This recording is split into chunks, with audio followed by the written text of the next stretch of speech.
প্রতিষ্ঠিত করা, নিজেদেরকে এস্টাবলিশ করতে হবে, দেশকে বিসর্জনীয় হলো, নিজেদের স্বার্থ রক্ষা করাই হলো এদেশে তাহারা এসেছে। স্বাধীনতা এবং তাহার পূর্ববর্তী মুহূর্ত থেকে আজ পর্যন্ত এই বাংলার জনগণ তাহাই উপলব্ধি করে আসছে, অর্থাৎ এই বাংলার জনগণকে, এদেশের মানুষকে আর বোকা বানিয়ে রাখা হবে না।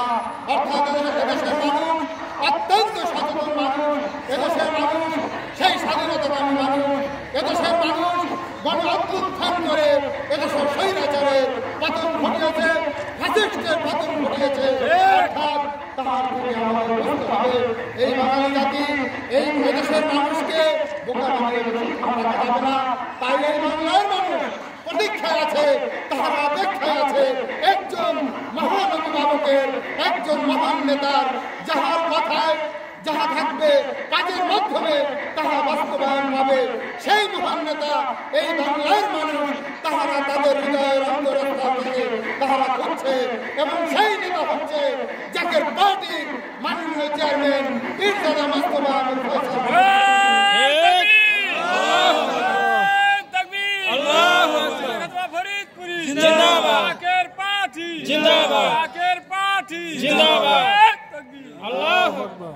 এদেশের মানুষকে অর্থনৈতিক শক্তি এটা সময়ের ব্যবধান মাত্র।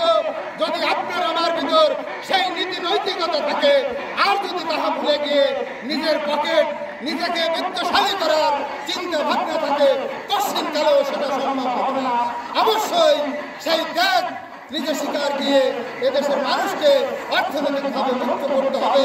তাহা সম্ভব একমাত্র জাকের পার্টির মাননীয় senior vice chairman doctor Saim Amir Faisal Mujaddedi, তেনার মাধ্যমে, তিনি বিশিষ্ট অর্থনীতিবিদ, তেনার মাধ্যমে আমরা এই বাংলাদেশ গোটা দেশ আমরা বিশ্বাস করি সেই অর্থনৈতিক মুক্তি এই বাংলার জমিনে অচিরেই হবে। তিনি বলেছেন জাকের পার্টিকে আপনারা সকলকে সময় দিয়েছেন, 5 বছর 10 বছর 15 বছর ক্ষমতা এদেশে মানুষ চালিয়েছে।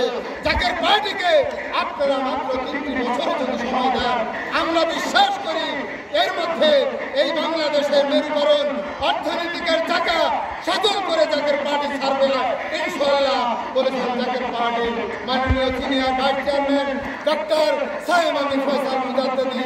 অর্থাৎ এই বাংলার মানুষকে যদি অন্তর থেকে ভালোবেসে থাকে, তাহা হচ্ছে জাকের পার্টির মাননীয় চেয়ারম্যান মোস্তফা আমির ফয়সাল মুজাদ্দেদী এবং জাকের পার্টির মাননীয় সিনিয়র ভাইস চেয়ারম্যান